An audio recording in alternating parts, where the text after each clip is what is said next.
Hello guys, welcome back to the another vlog. आप सभी का स्वागत है आज के व्लॉग में। दोस्तों, मेरा नाम है अमन और आप देख रहे हैं अमन कुशवाहा व्लॉग।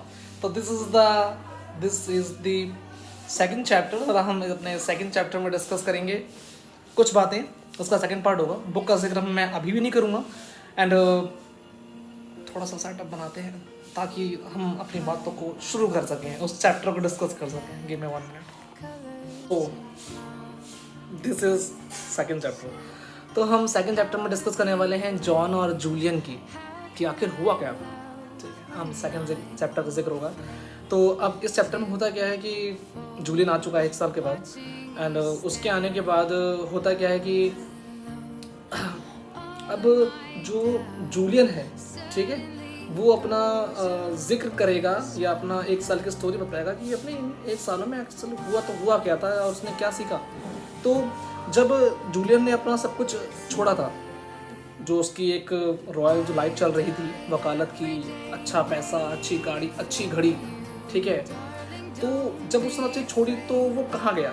ठीक है, तो हुआ क्या कि जब उसने सब चीज़ जब उसने ये सब चीज़ें छोड़ दी, छोड़ने के बाद जब वो सन्यासी के रूप में बाहर निकल गया तो वो बड़े बड़े लोगों से मिला।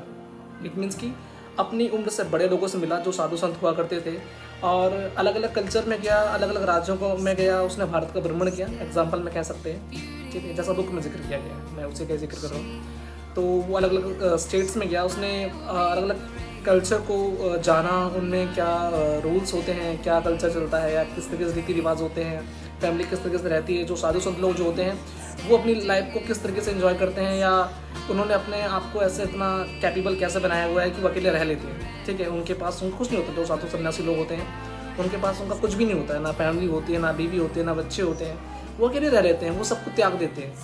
ठीक है, वो भगवान की राह पर चल जाते हैं। तो हम इस चैप्टर में उस रास्ते का जिक्र करेंगे या उस राह का जिक्र करेंगे जिसको जूलियन ने एक्सेप्ट कर लिया था। इट मीन्स कि भगवान के रास्ते पे। तो इसमें इस चैप्टर में जब मैंने पढ़ा था तो उसके अंदर श्री कृष्ण की जिक्र भी किया गया था। तो होता क्या है इसमें कि जो जूलियन होता है वो चला जाता है पहाड़ों में। ठीक है, आई थिंक वो जो पहाड़ थे वो हिमाचल के पहाड़ थे, जैसा उस बुक में जिक्र किया गया है, तो मुझे पता है। तो ना वो कहीं रहने को उसे मिलता नहीं है, तो वो एक मंदिर में रहता है और उस मंदिर में रह के ही एक व्यक्ति थे, ठीक है, वो उनकी सेवा करने लगा और उनका आई थिंक नाम कृष्ण नाम ही था। तो उनकी लाइफ के बारे में जानता है कि श्री कृष्ण ने ऐसा क्या किया कि आज वो भगवान के रास्ते पे हैं, इस मंदिर में रहते हैं अकेले। और लाइक इनडायरेक्टली वो अब जो जूलियन जो है अब वो श्री कृष्ण की लाइफ का जिक्र करने वाला है या उनके बारे में बताने वाला है कि अब जो उनके लिए जो भी हैं वो सिर्फ और सिर्फ श्री कृष्ण ही हैं।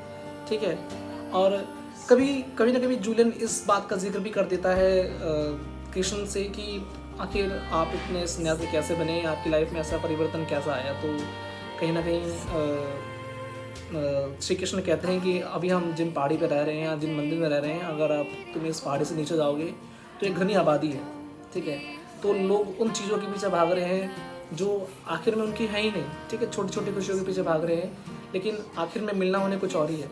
ठीक है, तो कृष्ण इस चीज़ का जिक्र करते हैं और इसमें शिवान का जिक्र होता है। शिवान एक्चुअली होता क्या है, शिवान कुछ बौद्ध या साधु संत लोग होते हैं कुछ, ठीक है, आई थिंक 11 अप्रॉक्स कुछ। ठीक है, तो वो लोग होते हैं जो भगवान के रास्ते पे होते हैं या भगवान के दास होते हैं। तो श्री कृष्ण बताते हैं कि मैं कभी उन लोगों से मिला नहीं, शिवान से मिला नहीं, ठीक है, लेकिन मैं उनके बारे में कुछ जानता नहीं, तो मैं जूलियन तुम्हें कुछ बता भी नहीं पाऊँगा।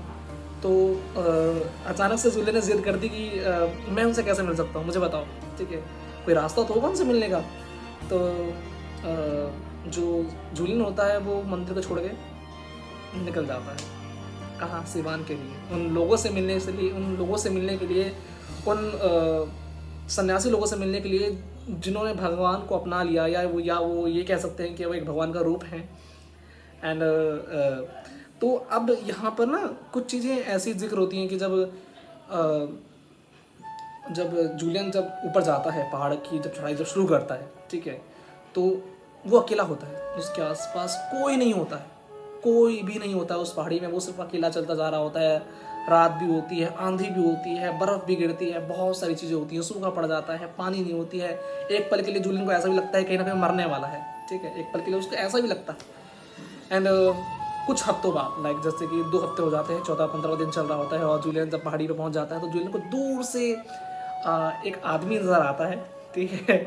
और जब मैं इस बुक को पढ़ रहा था तो मैं बहुत ही मतलब कि गूज़बम्स आ रहे थे कि इस स्टोरी में एक्चुअली भगवान का जिक्र होना शुरू हो चुका है, ठीक है।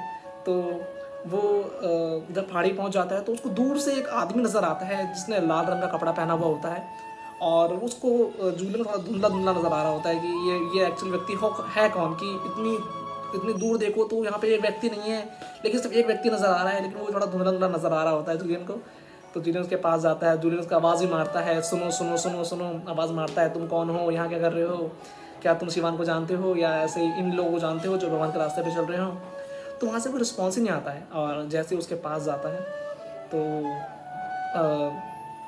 आई थिंक उस टाइम पे जूलियन ने उसका फेस नहीं देखा होता है, वो आई थिंक उसके पीठ के बैक साइड में होता है, ठीक है। तो जैसे ही वो आवाज़ मारता है तो वो कुछ बोलता नहीं है, ठीक है। एंड फिर धीरे धीरे उसकी बातें शुरू होती हैं। तो जूलियन बोलता है कि मैं कुछ सन्यासी लोगों को ढूंढ रहा हूँ, सिवान को ढूंढ रहा हूँ जो लोग भगवान के रास्ते में हैं, और मैं उनसे कुछ सीखना चाहता हूँ, ठीक है। एंड कि उनकी लाइफ कैसी है, या उनका कैसा चल रहा है, मतलब उन्होंने अपने जीवन को भगवान के रास्ते पे कैसे लेके आए हैं, सब कुछ भगवान के ऊपर ही है इस चैप्टर में, जहाँ मैं जिसका जिक्र कर रहा हूँ, सब कुछ भगवान के ऊपर ही है, सब कुछ टोटली।